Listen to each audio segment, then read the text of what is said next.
So by now we're all aware that the mining craze is driving graphics card prices either through the roof completely or just leading to a complete unavailability of certain SKUs of different cards, specifically the RX 580, 570, 480, 470, and actually now several of the Nvidia cards as well, like the 1070 and 1060s, are just out of stock pretty much anywhere, or the prices are extremely high and almost impossible to get your hands on at a realistic price, and definitely nowhere close to the MSRP. And let's face it, it's not a great time to be building a brand new gaming PC. Graphics card prices are through the roof right now, as well as SSDs and RAM prices are all very high. So right now you're not getting great price to performance ratios compared to what you could have gotten 6 months ago when the GPU prices were under control completely, and you could just go out and buy a 1060 or a 480 at the time or 470 at the MSRP from any of your local retailers as well as Amazon or Newegg. It was just super easy then.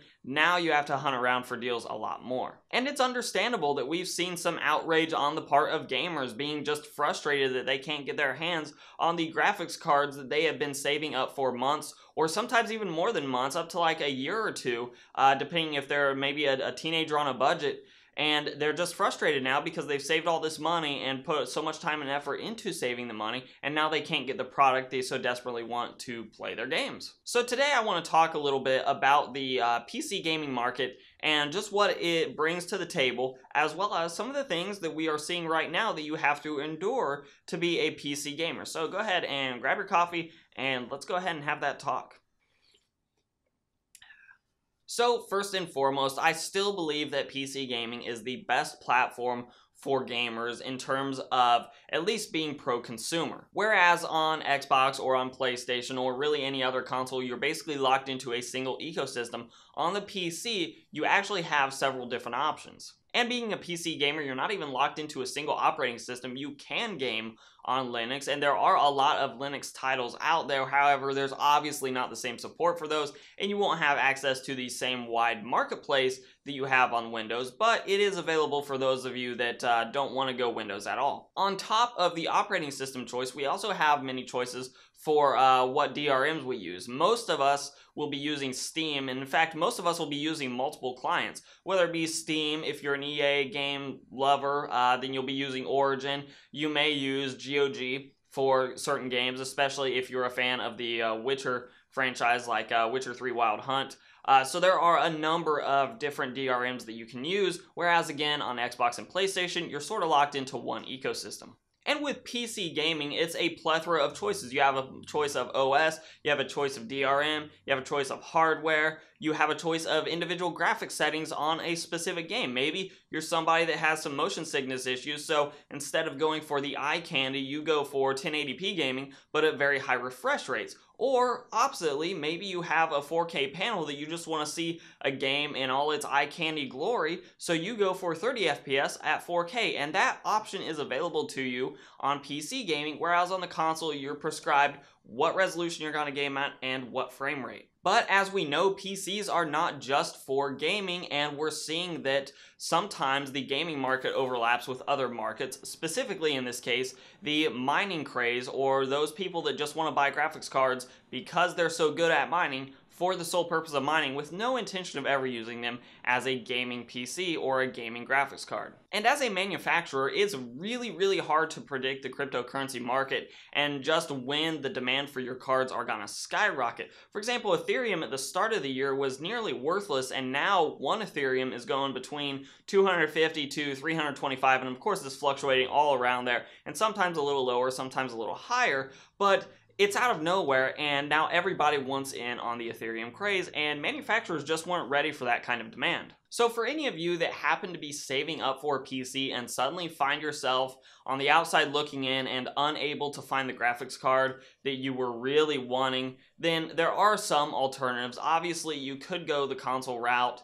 As a PC gamer, I still firmly believe the PC is a better platform for gamers and for consumers especially. But if you need to be gaming now, or if you really want to be gaming like right now, you've been waiting, and you're just tired of waiting, then sure, go ahead and buy a console. No judgment there. Console gamers are gamers too, and in a lot of cases, especially with the PS4 Pro now, and if you're willing to wait a little bit longer, the Xbox One X, those are going to give you really great couch experiences for gaming. But if you're somebody that's dead set on PC gaming and you don't know what to do now, then I would highly suggest utilizing that used market. Buying a 1 series old generation card, something like a 900 series, whether it be a 980 Ti, a 980, a 970. And sure, with an older generation card, you're going to struggle to pull 60 FPS on a 4K panel, but if you've been saving and saving and saving, chances are you're not trying to game on a 4K panel. Chances are you're trying to just get into the PC gaming market at 1080p, and in which case there are still graphics cards on the market that can give you a really good 1080p gaming performance without busting the bank. A couple of my current favorites for the current generation of cards